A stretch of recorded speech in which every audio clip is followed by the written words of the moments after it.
Why do we keep going to electronic controllers? What's wrong with a simple mechanical system that just works? Well, the clue's in the name. We want to control it. Control how it works, how much it works, when it works. And by controlling this, we can get efficiency, we can get performance, which you simply can't expect from a mechanical system because it is mechanical. In the last video, we used fluid dynamics and the Bernoulli's principle in a carburetor to mix air and fuel together and send it to the engine, but we didn't have much control over it. So in this video, we're talking all sorts of electronically controlled fuel injection systems. Welcome to the Buckman experiment. Ta-da! So what exactly is an electronic fuel injector? Well, it's this guy. Imagine this has got fuel in it and it's just a simple kind of nozzle thing, and how much you spray and when you spray, the timing of it is all controlled electronically via the ECU. That's it. Thank you for watching. I'll see you next time. Bye. Okay, I'm joking, but that's basically it. You know, the fuel injector sprays fuel how and when the ECU requests it to. But we've got three modes of it, like three major modes: multi-point port, direct injection, and indirect. And and all three types of them have their own pros and cons, which is what we'll talk about now. So firstly, multi-point port. Say you've got a V8 car with a V8 engine.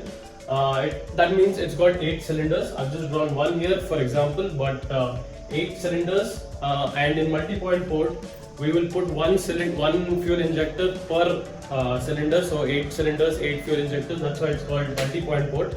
And the main thing to look at here is the placement of the fuel injector. It's placed right outside the chamber before the inlet valve. So the way it works is air comes in through the intake and the inlet valve is closed. So when the air comes here, we've got the fuel injector here, controlled electronically of course, and it sprays out the fuel.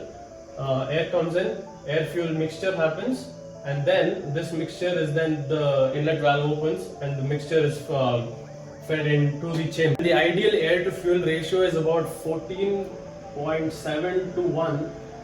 So 14.7 parts of air for 1 part of fuel for complete combustion, which is easy for us to control in electronically controlled fuel injection systems, but also in the multi-point port, because for every cylinder of the engine we've got one fuel injector.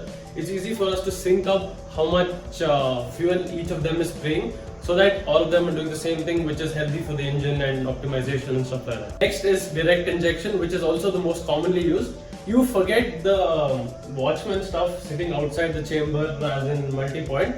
Come inside and sit. So direct injection, the fuel injector has been integrated into the combustion chamber of the cylinder. So two types of direct injection, spray guided and wall guided. They're kind of the same but slightly different. Let me explain. So in spray guided, the fuel injector is mounted on top. The operation is air comes in through the inlet. So the air is already inside the chamber. Inlet valve is closed, exhaust valve is closed, so the air is trapped in here. Now we spray the fuel and the air fuel mixture happens here, and then the engine operation, which we'll talk about in the next engine video. So that is spray guided. Wall guided is slightly different in that it is the fuel injector is mounted on the wall side, and if you see here, there's a protrusion in the piston body.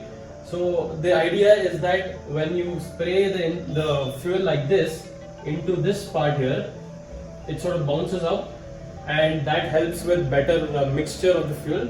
So you can use this or this, you will get air fuel mixture, but there's another way of mixing the air and fuel, just bounce it up and blue. Advantage of direct injection over multi-point port is that because the direct injection fuel injector is mounted inside, it is able to participate more in the engine operation and gives you more dynamic behavior. So let's say during the combustion stroke of the engine you need more power for some reason. Because it's inside, it can give you that. Unlike this guy who's sitting outside, he'll say, "Sir, you should have told me earlier, how can I give now? I'm sitting outside, you close the valve." So there's more dynamic behavior, there's more involvement, which is a big plus for direct injection. Finally, indirect fuel injection. This is specific to only diesel engines.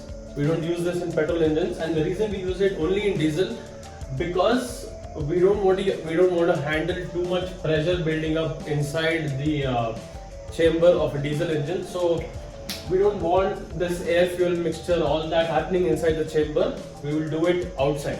So we've got something called a pre-ignition chamber where we take in air.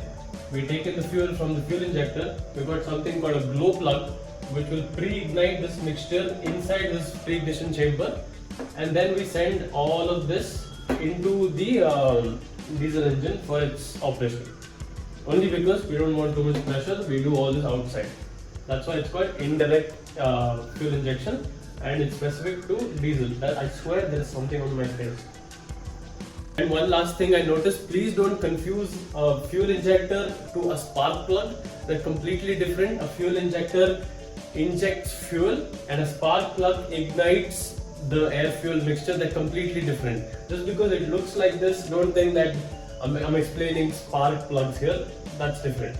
And with that, we are done. Multi-point port fuel injection, direct fuel injection, spray guided and wall guided, and indirect fuel injection specific to diesel engines.